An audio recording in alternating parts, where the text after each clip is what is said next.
inspirasi yang dilakukan oleh anggota DPRD Papua Barat, Adik Abdullah Ghazam, ini bisa menjadi obor, bisa menjadi mata elang yang kemudian menginspirasi semua orang bahwa hari demi hari mari kita lakukan kebaikan.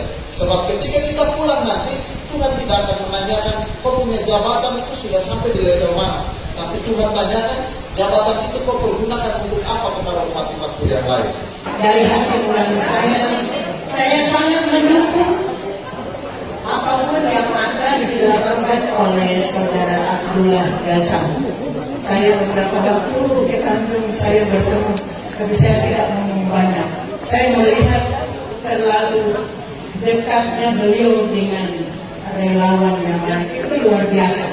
Jadi saya sangat mendukung dan saya mendoakan semoga apa yang nanti dikerjakan ke depan diridhoi oleh Allah. Yang saya lakukan bukan karena politik, tapi saya lakukan karena kemanusiaan.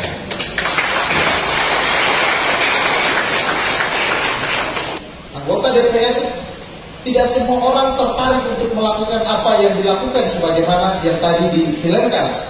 Tetapi kita semua harus ingat bahwa Tuhan itu satu, matahari satu, bulan satu.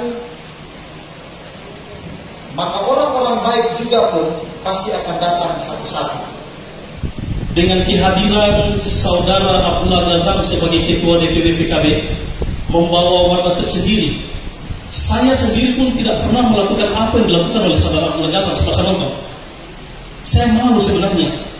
Saya berharap apa yang tadi dilakukan oleh Bapak Abdullah Ghazam sebagai kader anggota DPR di semua tingkatan, baik di provinsi dan kabupaten kota, kita harus wajib menjejaki itu, karena menurut saya itu adalah hal yang dilakukan dari hati nurani yang paling dalam. Kalau melakukan kebaikan, jangan pikir politiknya. Kalau kita ambil politiknya, nanti di hari H pencoblosan orang lari semua gara-gara uang 100-200.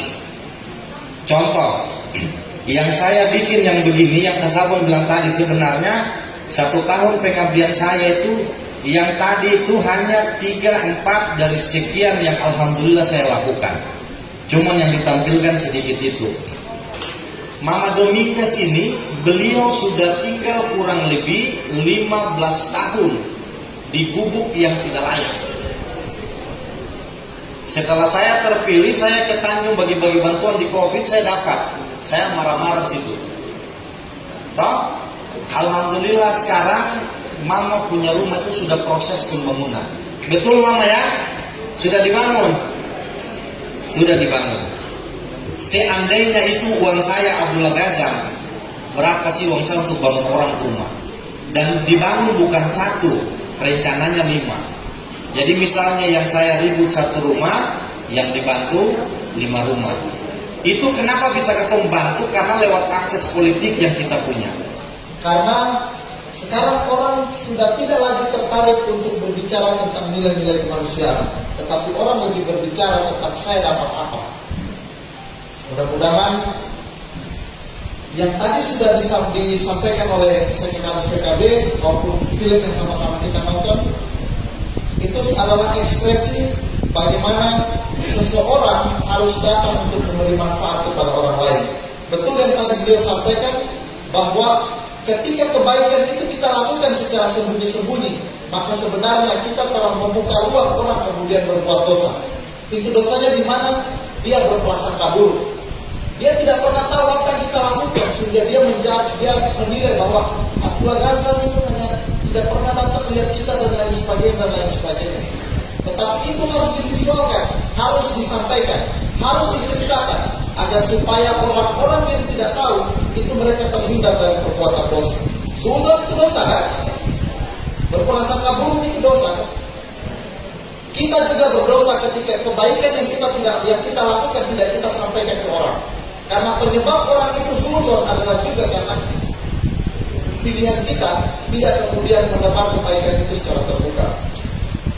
Saya baru pertama kali hadir di dalam acara reses anggota DPR. Saya 5 tahun menjabat kemarin dan selama 1 tahun saya belum pernah hadir karena tidak pernah orang bikin. Mungkin bikin tapi saya tidak tahu.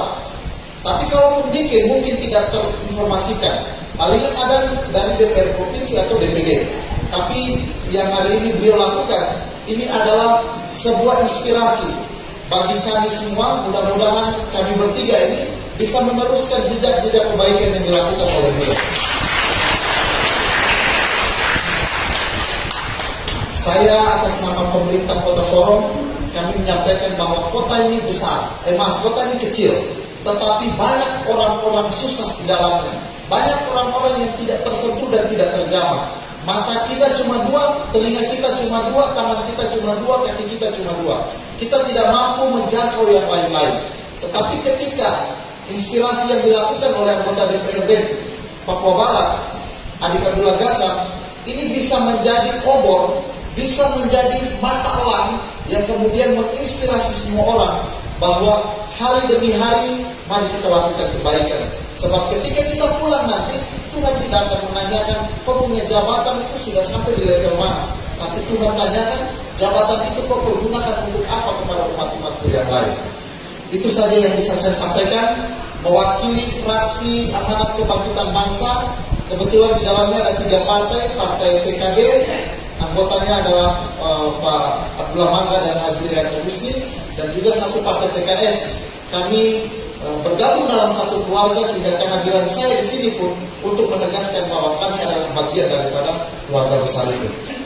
Saudara saya, Abang Gassam melihat TikTok itu langsung tersentuh. Dia bilang, seandainya hari itu saya ada di Sorong, saya langsung akan datang ke rumah, tapi beliau masih ada di luar daerah. Tetapi keesokannya beliau datang. Sebelumnya istrinya menelpon saya, Abang, benarkah kamu mau memperbaiki anak, mau mengoperasi anakmu pernikahan? Saya bilang, kalau ada dana, saya siap, saya mau, karena itu sudah niat saya. Oke, saya akan datang dengan Bang Gassam, suami saya, dengan kru-kru lainnya. Saya bersedih di situ. Sungguh luar biasa apa yang pernah saya dengar orang-orang berkata kejelekannya Bang Gassam, ternyata mereka belum tahu sebenarnya siapa itu Abang Gassam. Mereka datang, saya terharu sekali. Saya tidak bisa melukiskan saya punya terharu ini. Dan beliau membawa kru-krunya, membawa bantuan untuk saya walaupun sekedar apa adanya, tetapi beliaulah yang membuat hati saya besar sekali. Berterima kasih. Dan tak lupa pula saya diliput oleh abang saya ini, Bang YouTuber, dan saya masukkan ke TikTok juga semua titik hal untuk abang saya ini. Dan karena abang inilah saya masuk di YouTube, dan saya berterima kasih saya punya nama disebut di luar negeri. Terima kasih untuk Bunda yang ada di London. Bunda sangat tersentuh sekali dengan cerita saya, dan terima kasih Bunda London yang mau memberikan bantuan kepada saya keperluan anak-anak saya, dan dia sangat berterima kasih kepada Abang Gassam. Terima kasih untuk semuanya yang telah membantu saya.